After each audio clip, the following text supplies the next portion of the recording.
Let's get the war in Latin America. Now, the U.S. is upping its number of service members and ships dedicated to its fight against what the White House is calling narco-terrorism there. You see that blast over the water. This comes on the same day the Defense Department says it carried out another strike on a boat, killing 6. Watch.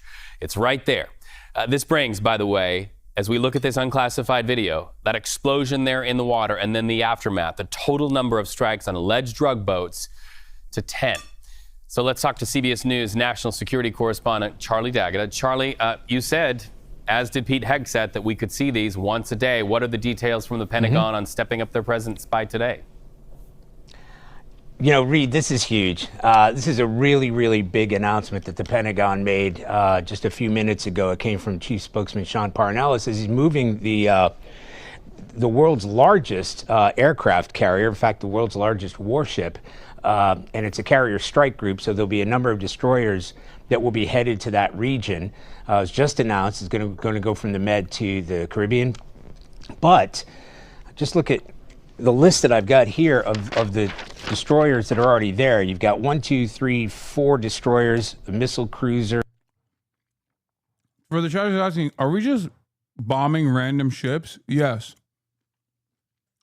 All of these images that we're showing on television are just random people being murdered, being slaughtered on international waters off the coastline of Venezuela, off the coastline of Colombia, with zero repercussions. Yes, you are watching exactly American excellence. A guided missile cruiser. Sorry, we got the amphibious that you and I spoke about before with the Marines on board. 2 amphibious transport dock ships.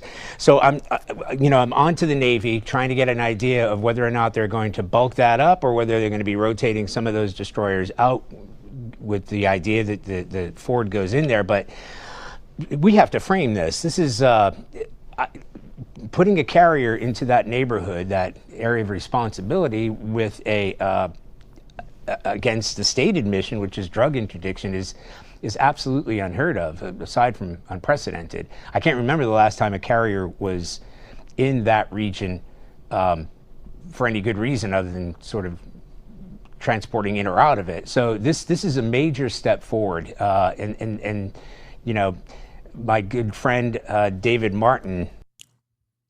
There are regions where these things happen all the time with regular frequency, even though we have no business being there either. That is, of course, the Middle East.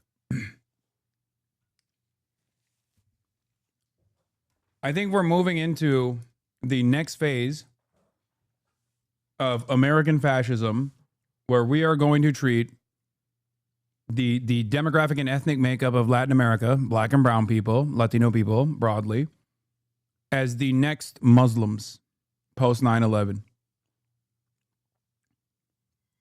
We already started it. Unlike the pre 9/11, like pre 9/11, we didn't have the same level of mass surveillance over Muslims and concentration camps for Muslims specifically, but we do have it already for South Americans. ICE facilities. I think that's where we're headed. Who worked before me at this position, he said there's no flex like a carrier strike group. So that's what we're seeing here. So this, you know, it's hard to exaggerate what this means, certainly in terms of optics, but we really have to drill down as to what exactly the Pentagon and the Department of Defense, the Department of War is planning in the weeks and months ahead. Well, we don't know how long it's going to take that carrier strike group to get there. And as I said, there are 8, 9 warships, including a attack submarine, F-35s in that region already, Puerto Rico. So we're talking about a serious military flex. Serious military flex, an epic firepower potential there, Charlie. And oh, epic. That's even an understatement. I'm thinking of Lilia Luciano's recent interview with the top guy in Colombia who says that this is a violation of international law. Also thinking about statements coming out of Venezuela. Do you feel like that flex is to send a direct message to people that Donald Trump calls bad guys? You know, Reed, this is war footing. You know, when you send a carrier strike group, they tend to be deployed in areas like CENTCOM, which we discussed. Again, This is, and Bosberry's or NBC's NASDAQ correspondent is right. U.S. at least posturing for land attacks on Venezuela as Navy moves assets into the region. This week has been a big escalation. The most remarkable part about this is that there has not been any evidence for what they say beyond these edited videos. And I don't think people are aware of it. I don't think people are fucking aware of it. That's what's so crazy. Like, people are just oblivious to what's going on. I talk about this every fucking day. Every goddamn day. Discuss all the time, right? That's the area that covers the Middle East.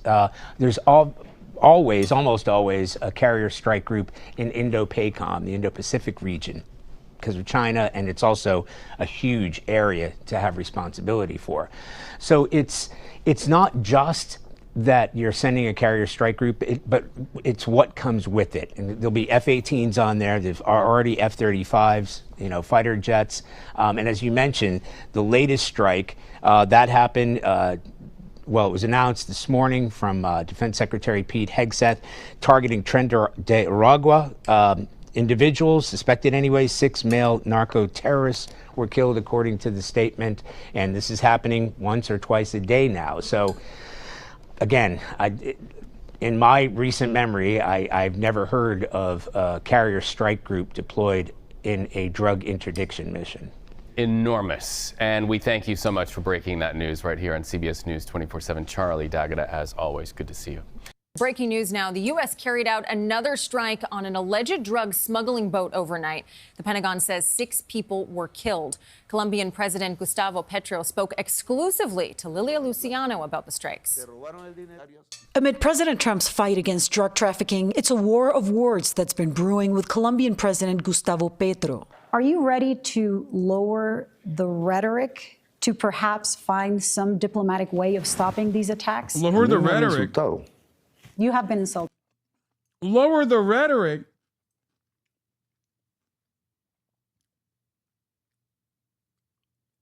Bro, what are we doing, man? What is this media doing? Lower the rhetoric? Is there a fucking victim that the media won't blame? Hey, why don't you shut the fuck up as Donald Trump actively decides to kill your countrymen off of your coastline?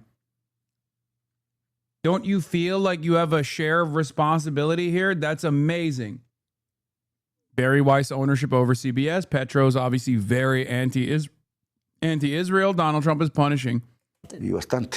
Colombia is a drug den. President Trump has blamed Petro for failing to rein in cartels. The Drug Enforcement Administration says about 90% of cocaine that reaches the U.S. comes from Colombia. You got a lousy leader over there right now, bad guy, a thug, but they make cocaine at levels that we've never seen before. In the past 2 months, the U.S. has conducted at least 9 military strikes, some of them off the coast of Colombia.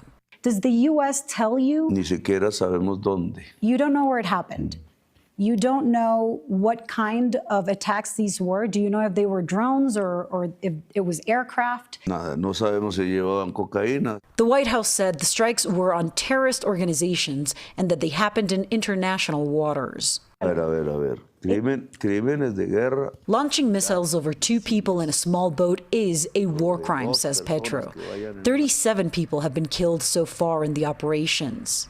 You don't call them traffickers, the people who are being targeted. You call them workers of trafficking. Matar los obreros de la empresa es fácil. Killing the workers of the business is easy, Petro says, but if you want efficiency, you have to capture the bosses of the business, and he says also major shipments, not smaller boats.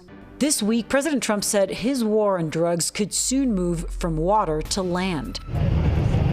On Thursday, 2 long-range B-1 bombers flew near Venezuela. Ojalá no. Petro says, Bro, are you fucking insane? Hassan Piker, The Apocalypse, full documentary by BJ Investigates.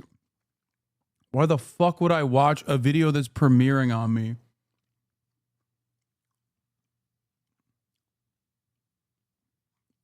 We've fucking moved on. 9 months sub, by the way.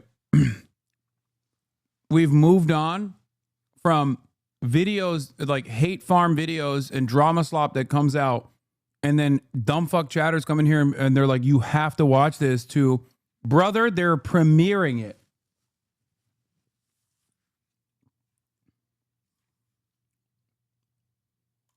Take a week off. He hopes it won't cross Colombian borders, warning that it could generate more violence. And advises President Trump, Así que lo mejor es hablar. it's best to dialogue instead. President Trump has also threatened to halt aid to Colombia. On that, That channel is a video about how Kanye was right about the media.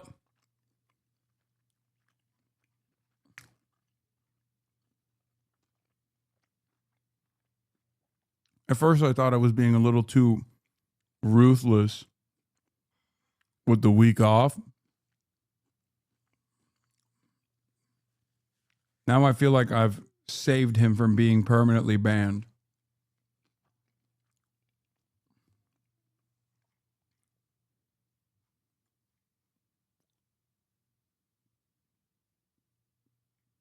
President Petro told me he thinks his government can make do. President Trump has also threatened tariffs. Petro says he's not losing sleep over it, but the U.S. is Colombia's largest trading partner. I've heard from many Colombians in the business sector who are. Kelly? Very timely on that conversation, Lilia. Thank you.